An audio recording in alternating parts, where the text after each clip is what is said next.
So CBC News isn't sure why anyone would think that Canada is difficult to negotiate with.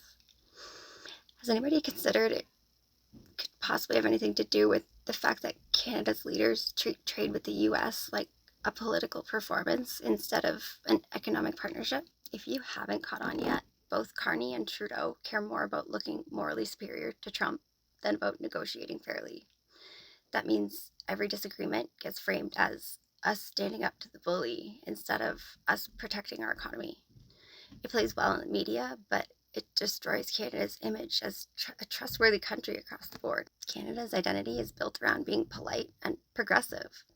So when an American leader like Trump comes in demanding better deals, it clashes with that self-image. Rather than adapting to his direct style, Canada doubled down on being the adult in the room, which just ended up coming off as smug and stubborn. Over 70% of Canadian exports go to the US. Canada needs America far more than America needs Canada. It's plain and simple. But Trudeau and now Carney's government refuses to admit it publicly. They played hardball from a weak position, pretending they could walk away when they couldn't. That's not negotiating, that's acting. Canadian outlets like CBC reinforced the illusion. They painted Trump as erratic, emotional, and triggered, which made some Canadians feel good. But the reality of the situation is that the Liberal Party, through the media, used your hatred for Donald Trump in order to stay in power. If your population believes the other side is just a tantrum throwing villain, then any concession looks like surrender. That made it politically impossible for Trudeau to cooperate, even when it would have helped the country.